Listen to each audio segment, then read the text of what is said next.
I'll be honest, guys. Maybe this is an unpopular decision, right? Had to say that real slow. Anyways, maybe this is an again. Yeah, bad opinion here, right? Because of the fact that I'm Gen Z, and I don't think many Gen Z people agree with this thought. I wanna marry. I wanna do marriage. All right. But I also don't want to waste my life. No, I don't want to like just regret such a very, very big decision. And I get it. Every human being that's ever got married had to face this decision and this commitment. But I just feel as if though no one has had to commit with my trauma, you know? No one has lived my life. No one's really done what I've done throughout my time. Not gonna lie, it's been a pretty good life. But that being said, I still have some kinks in the armor. Some kinks, some chinks in the armor. I got some little Chinese people in my army.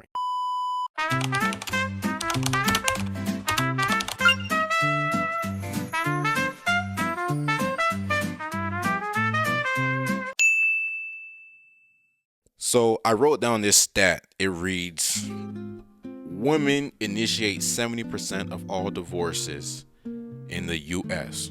College educated, that's woman. College educated woman equals 90% of divorce. First of all, why are women being college educated? No. It's a joke. Relax. But yeah, no, college educated women equals 90% of divorces. And I assume that's just like those women that are college educated, 90% of those marriages end up in divorces. So sorry for the interruption. I just want to clarify because that sounds a bit misleading.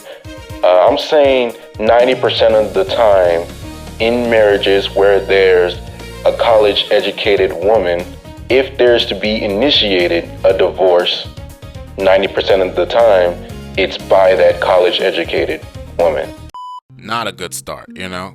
Because I'm somewhat of a sapiosexual. You know, I need my woman to be smart, to be able to have a conversation with me, to be able to go back and forth with ideas, right? But it seems like 90% of them don't want to go back and forth, you know? They're not interested in the long haul. They want to do quick, short, and easy and move on To the next bracket. my first ever girlfriend cheated on me, right? And since then, I've been telling myself, Never forget. never forget, you know? That was my 9/11. Because I remember when first of all, she told me, she opened up about her guilt. I don't know. Stupid decision, you know what I'm saying? Because, like, first of all, TMI. I didn't need to know that. Be a bad person on your own. Don't involve me. But yeah, all that to say, I was sliding down my walls when I got the news, dude. So that's why I call it my 9/11. I was like, it was almost like somebody shot me with a 12 gauge shotgun and my back hit the wall. Like you know those cartoons that you see where people are like crying and slide. I was actually doing that. I just slid down the wall and I was like, my hand was shaking. I was sniffling, you know, I was just like, I couldn't control my body. My body was just like, Listen, man, I can't be here for this. I gotta get out of here. This is too much to handle. you know what I'm saying? I even tried to call my homeboy, right? My homeboy, I called him. I said, hey, I'm going through it right now. He's like, what's going on? I was like, I just found out she cheated on me. He was like, Bro, I can't hear you, bro. I'm playing the game right now. and then hung up. And so I was like, okay, all right.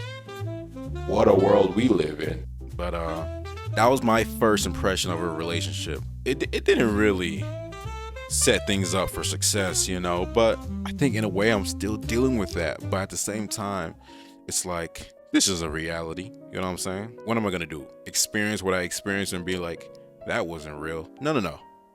It was real. It's part of reality. It's a possibility, right? And as a human, you go through some really bad stuff and you're like, I don't want to do that again. I don't want to be touched by my uncle again. That's not my case, but I can hear some of you guys saying that to yourselves out there. Crazy world, bad world, evil world. This is the devil's playground. Like, I'm just saying that, right? Because it's like, that's imprinted on my understanding. It gives foundation to my worldview. And you know, I can't let go of the understanding that I got from that traumatic moment, you know, that understanding of the world that I received from that moment. I won't, you know, generalize that and place it on every woman, but I am aware of things going left when really they shouldn't have, you know, when really you did everything you were supposed to do. And I don't know what this experience is. you know what I'm saying? But whatever, I'm not gonna get into that. I think we have to just focus on the good. There is the bad, you know, and it's attractive. It's attractive to stare at that bad and be like, So what's your problem, dude?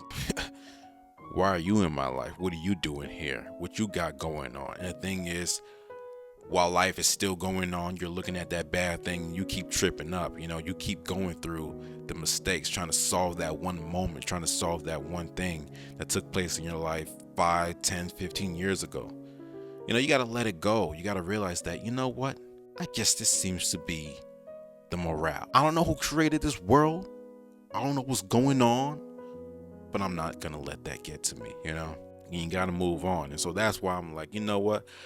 I can do marriage. I can do marriage. I just have to find someone. That's not a whore. I don't know the criteria I need to use. People say find a godly woman. Dude, I have a friend that's a Christian, but is also a Christian serial cheater. I don't know, man. Doesn't even have a ring to it. But yeah, anywho, I want to do marriage. I just gotta figure it out. Just keep swimming, just keep swimming.